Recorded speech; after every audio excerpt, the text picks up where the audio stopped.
പുത്തൻകുരിശിൽ നായ്ക്കുട്ടിയുടെ ദേഹത്ത് കെമിക്കൽ ലായനി ഒഴിച്ച സംഭവത്തിൽ കേസെടുത്ത് പോലീസ്. പുത്തൻകുരിശ് പോലീസാണ് കേസെടുത്തത്. നായയുടെ ഉടമ നൽകിയ പരാതിയിലാണ് നടപടി. നായയുടെ ഒരു കണ്ണിന്റെ കാഴ്ച പൂർണ്ണമായും നഷ്ടപ്പെട്ടു. ആന്തരിക അവയവങ്ങൾ പൊള്ളലേറ്റ നിലയിലാണ്. ലാബ് ടെസ്റ്റിലാണ് അറിയണത് ഇതെന്തോ കെമിക്കൽ തന്നെയാണെന്ന് പറഞ്ഞു. വെള്ളമൊന്നുമല്ല, കെമിക്കൽ എന്തോ വീണതാണ്. കുഞ്ഞിൻ്റെ ഒരു കണ്ണിൻ്റെ കാഴ്ച പോയിട്ടുണ്ട്.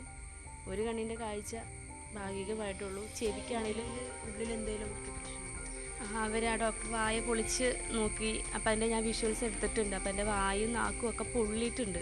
മനുഷ്യനാണെങ്കിലും മൃഗമാണെങ്കിലും ഈ ഭൂമിയിൽ ജീവിക്കാൻ എല്ലാവർക്കും ഒരു അവകാശമുണ്ട്. അത് നമ്മുടെ കയ്യിൽ വന്ന് പെട്ടുകൊണ്ട് ഈ അപ്പൻ്റെ അമ്മയുടെയും കൂടെ വന്നുകൊണ്ടാണ് എനിക്കിത് വന്നത്. ഇനി ആ പട്ടിക്കുഞ്ഞിനും ഒരു ബുദ്ധിമുട്ടുണ്ടാവരുത്. നവമി തുടരുന്നുണ്ട് നമുക്കൊപ്പം. നവമി, ആ ക്രൂരന്മാരെ കണ്ടെത്താനുള്ള അന്വേഷണം എങ്ങനെ പുരോഗമിക്കുന്നു? തിങ്കളാഴ്ചയായിരുന്നു ഈ 3 മാസം മാത്രം പ്രായമുള്ള നായക്കുഞ്ഞിന് നേരെ അജ്ഞാതൻ രാസലായനി ഒഴിച്ചത്. വലിയ വിഷമത്തിലാണ്.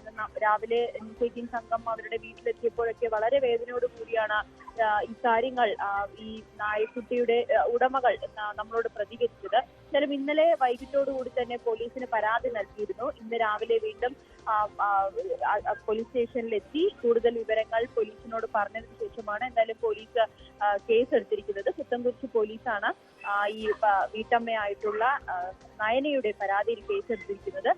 കൂടുതൽ തുടർ നടപടികളുടെ ഭാഗമായി വീട്ടിലെത്തി CCTV അടക്കമുണ്ടെങ്കിൽ അത് പരിശോധിക്കുന്ന സാഹചര്യത്തിലേക്ക് പോലീസ് കടക്കുന്ന ഒരു സാഹചര്യമാണ്. പക്ഷേ ഈ പരിസര പ്രദേശങ്ങളിലൊന്നും CCTV ഇല്ല എന്നുള്ളത് വലിയ വെല്ലുവിളിയാണ്. പക്ഷേ ഈ നായക്കുട്ടിയോട് ക്രൂരത ചെയ്തവരെ നിയമത്തിന് മുന്നിൽ കൊണ്ടുവരണമെന്നാണ് കുടുംബത്തിന്റെ ആവശ്യം. അതിന്റെ അടിസ്ഥാനത്തിലാണ് ഇപ്പോൾ പോലീസ് കേസെടുത്തിരിക്കുന്നത്.